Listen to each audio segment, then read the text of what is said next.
بسم اللہ الرحمن الرحیم الحمدللہ رب العالمین اللہم صلی وسلم وبارک علی من نسبہ سیدنا و مولانا محمد احمد حامد محمود حبیبک النبی الامی الرؤوف الرحیم وعلی آلہ و اصحابہ اجمعین وبارک وسلم صلی علیہ۔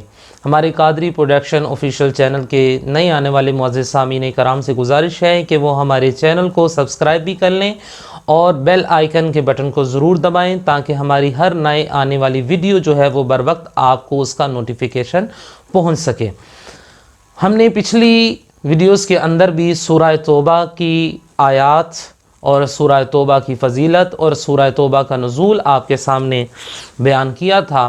آج بھی ہم سورہ توبہ کی آخری دو آیات کی ایک فضیلت آپ کے سامنے بیان کر رہے ہیں۔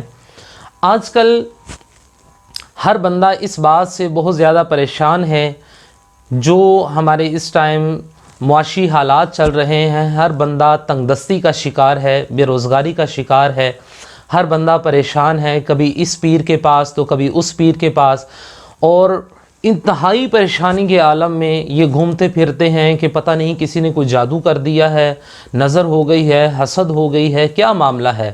اصل میں سب سے بڑی وجوہات جو ہوتی ہیں ہم اس طرف توجہ نہیں دیتے۔ اصل بات جو یہ ہوتی ہے کہ ہم نے دین سے دوری اختیار کر رکھی ہے، ہم نماز کی طرف جانا ہی نہیں چاہتے۔ آپ اگر کوئی سٹیمپ دیکھیں نا، جو مہر ہوتی ہے، وہ مہر ہوتی ہے تو اس کو جب ہم یوں کر کے دیکھتے ہیں تو وہ الٹی ہوتی ہے، تو جب ہم اس کو یوں کر کے کسی چیز کے اوپر اس کو سٹیمپ کرتے ہیں اس کو، تو وہ سیدھی ہو جاتی ہے۔ اسی طرح سے جب ہماری یہ پیشانی اللہ رب العزت کی بارگاہ میں جھکتی ہے تو ہمارے جتنے بھی الٹے کام ہیں وہ سارے کے سارے سیدھے ہونا شروع ہو جاتے ہیں۔ اور ہر چیز کا راز جو ہے یہ نماز کے اندر چھپا ہے۔ اگر کوئی بندہ ہزاروں لاکھوں وظیفے کرتا رہے، کبھی اس پیر کے پاس، کبھی یوٹیوب سے وظیفے، کبھی کہیں سے وظیفے، کبھی کہاں سے وظیفے، وہ جتنے مرضی وظیفے کر لے، جب تک کہ اللہ رب العزت کو راضی نہیں کرے گا، نماز کی پابندی نہیں کرے گا، جھوٹ بولنا نہیں چھوڑے گا، غیبت کرنا نہیں چھوڑے گا، چغل خوری نہیں چھوڑے گا اور حرام کھانا نہیں چھوڑے گا، دین اسلام کے اوپر نہیں چلے گا، اس کو یہ جتنے مرضی وظائف کر لے، وہ سارے کے سارے وظائف اس کے ناکارہ ہیں، بیکار ہیں۔ تو آئیے سب سے پہلے کوئی بھی وظیفہ کریں تو آپ نے اپنے آپ کو حرام کاموں سے بچانا ہے اور نیکی کی طرف لے کر آنا ہے، نمبر ایک بات۔ نمبر دو، جو بھی آپ وظیفہ کر رہے ہیں اس کو خالصتاً نیت، اس نیت کے ساتھ کریں، اس نیت کے ساتھ نہیں کرنا کہ جی میرے پیر صاحب نے وہ وظیفہ دیا ہے۔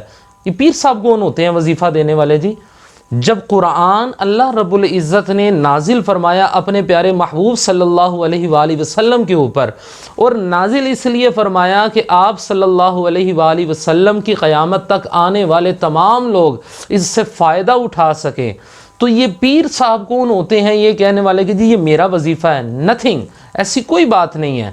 قرآن کریم ایک ایسی لارائب کتاب ہے جس کو ہر بندے کو پڑھنا ضروری ہے۔ ہم جب قرآن کو پڑھتے نہیں ہیں، اس کو سمجھتے نہیں ہیں، تو ہمیں اس کے راز جو ہیں وہ پھر ہم کس طرح سے اخذ کر سکتے ہیں؟ تو رزق کے لیے ایک بڑا ہی خاص وظیفہ میں آپ کے سامنے قرآن مجید فرقان حمید میں سے ہی بتا رہا ہوں، اور میں بارہا یہ بات بتا چکا ہوں، ہماری ویڈیو کے نیچے بھی یہ ٹائٹل چل رہا ہے کہ یہ تمام وظائف جو ہیں ان کی عام اجازت ہے۔ اکثر لوگ فون کر کے پوچھتے ہیں کہ جی پیر صاحب اس وظیفے کی ہمیں اجازت ہے؟ ابھی میں کون ہوتا ہوں اجازت دینے والا؟